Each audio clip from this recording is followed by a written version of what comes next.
बिहार में लगभग 6 महीने बाद विधानसभा चुनाव होने हैं। सभी पार्टियां जीत की जुगत में जुटी हुई है।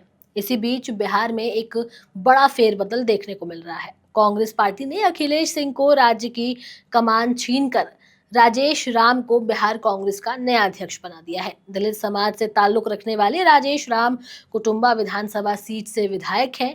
एक दलित चेहरा है और इसी चेहरे की बदौलत कांग्रेस अपनी खोई हुई विरासत पाने की जुगत में जुट गई है। इस बड़े उलटफेर के साथ ही राज्य में कांग्रेस की इस नई रणनीति के चर्चा होने लगी है। आइए जानते हैं राजेश राम को बिहार कांग्रेस के अध्यक्ष बनाए जाने के मायने क्या हैं और साथ ही ये भी जानेंगे कि अखिलेश सिंह को प्रदेश अध्यक्ष के पद से हटाने के पीछे की क्या वजह है। लेकिन उससे पहले आप हमारे चैनल द हिंदी टॉप को सब्सक्राइब करें, बेल आइकन दबाना ना भूलें ताकि आप तक पहुंचे हमारी हर खबर सबसे पहले। इन दिनों कन्हैया कुमार अपनी यात्रा को लेकर खूब चर्चा में है। ये यात्रा 16 मार्च से चंपारण जिले से शुरू हुई थी। कन्हैया कुमार की माने तो इस यात्रा का मुख्य उद्देश्य युवाओं को एकजुट करना है, बेरोजगारी, पलायन जैसे मुद्दों पर बात करना है। कन्हैया कुमार जो कि एक युवा नेता है, वो जेएनयू विश्वविद्यालय छात्र संघ के अध्यक्ष थे, जिसके बाद वो 28 सितंबर 2021 को कांग्रेस में शामिल हुए और राहुल की टीम का हिस्सा बने और 2024 में उत्तर पूर्वी दिल्ली से मनोज तिवारी के खिलाफ कांग्रेस ने उन्हें मैदान में उतारा, जहां वो मनोज तिवारी से चुनाव हार गए थे और उसके बाद ही कन्हैया कुमार लगभग राजनीति के मैदान से गायब ही दिख रहे थे। अब जो बिहार की राजनीति से जो तस्वीरें सामने निकल करके आ रही हैं, उससे ये भी साफ जाहिर होता है कि गायब हुए उन दिनों में बिहार की राजनीति पर किसी बड़ी रणनीति पर काम कर रहे थे, जिसका परिणाम बिहार में कांग्रेस के नए उदय के रूप में और अखिलेश सिंह के अध्यक्ष पद से हटाए जाने की शक्ल के रूप में देखा जा रहा है। इससे पहले भी अखिलेश सिंह पर कई इल्जाम लगे हैं, जैसे कि पप्पू यादव को टिकट से वंचित करना, जबकि प्रियंका गांधी का बड़ा जोर था, उन्होंने ही पप्पू यादव को शामिल कराया था और ऐसे में पप्पू यादव को पूर्णिया से टिकट ना देना ये भी एक कारण बना। जिन पप्पू यादव को पार्टी में शामिल कराने की प्रियंका गांधी की खुद भूमिका रही थी, उन्हें पूर्णिया से टिकट ना देना और अपने बेटे की टिकट की पैरवी करना और उसे दिलाना, इन सारी वजहों के होते हुए अखिलेश सिंह पर उससे उससे बड़ा इल्जाम ये लगता रहा कि कांग्रेस लालू यादव की छत्रछाया में जी रही है और जिसके बाद से उनको अध्यक्ष पद से हटा दिया गया। कांग्रेस की इस चंपारण से शुरू हुई इस यात्रा में कांग्रेस ने कन्हैया कुमार को चेहरा बनाया और इस चेहरे बनाए जाने के पीछे बिहार कांग्रेस के प्रभारी कृष्णा अल्लावरू का ही नहीं, बल्कि ये भी कहा जाता है कि राहुल प्रियंका का भी पूरा साथ मिला। इस यात्रा की शुरुआत में जबकि अखिलेश सिंह भी साथ साथ थे और अलग अलग पत्रकारों के सवालों के जवाब में उनकी चिढ़ और उनकी खींच सामने देखने को मिल रही थी। कन्हैया कुमार का नाम बार बार सुन करके उन्होंने जाने अनजाने में उस नाम का विरोध करते हुए वो नजर आए। उनकी खींच इस बात पर साफ तौर पर देखा जा सकता था कि उन्होंने इस बात पर जोर दिया कि ये यात्रा अब कांग्रेस की यात्रा है, कन्हैया की नहीं है। कांग्रेस ने यहाँ एक तीर से दो निशाने जैसा काम किया है।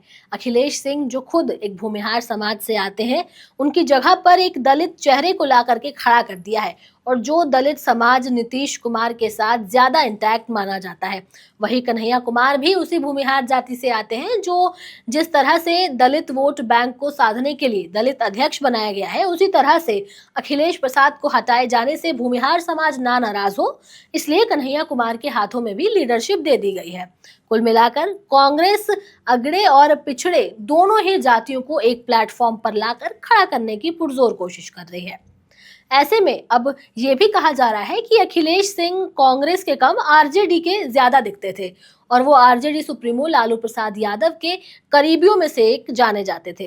कांग्रेस ने अखिलेश सिंह को हटा करके लालू यादव को भी एक बड़ा मैसेज दिया है और वो ये कि अब बिहार में सीट शेयरिंग को लेकर के कांग्रेस किसी तरह की हेरा फेरी नहीं चाहती है। इसके अलावा कृष्णा अल्लावरू के प्रभारी बनने के बाद ये पहला बड़ा एक्शन है। जिस दिन कृष्णा अल्लावरू को बिहार कांग्रेस का प्रभारी बनाया गया था, उन्होंने पहले दिन ही ये बात बोली थी कि बिहार में कांग्रेस अब बी टीम बनकर काम नहीं करेगी, कांग्रेस अब ए टीम की तरह काम करेगी।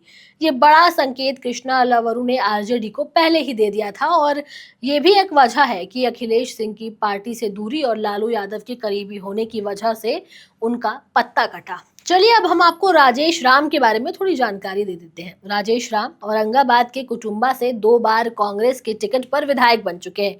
साथ ही वो पूर्व मंत्री दिलकेश्वर राम के बेटे हैं, जो कांग्रेस सरकार में मंत्री रह चुके थे। दिलकेश्वर राम देव विधानसभा क्षेत्र से विधायक थे और भगवत झा आजाद की नेतृत्व वाली सरकार में मंत्री पद उन्होंने संभाला था। राजेश राम की पार्टी में उनकी एक अच्छी छवि रही है और गुटबाजी की राजनीति से वो खुद को अलग रखते हैं। यही कारण है कि पार्टी आलाकमान ने उनके नाम पर मुहर लगाई है।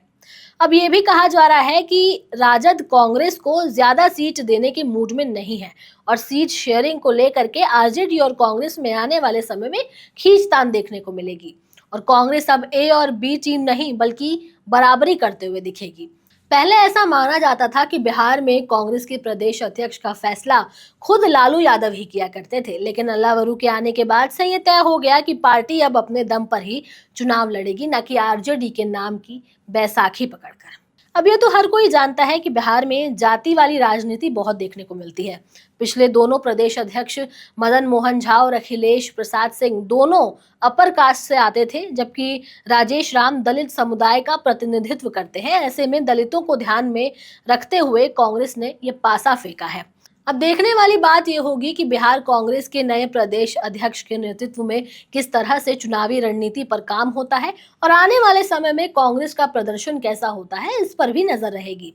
फिलहाल आप लोग अपनी राय हमें कमेंट सेक्शन में जरूर दें। कैमरे के उस पार मेरा साथ दे रहे थे मेरे साथी शिव कुमार, मैं आपके साथ तनु चतुर्वेदी। आप हमारे चैनल द हिंदी टॉप को सब्सक्राइब करें, हमें एक्स यानी ट्विटर, फेसबुक और इंस्टाग्राम पर भी फॉलो करें।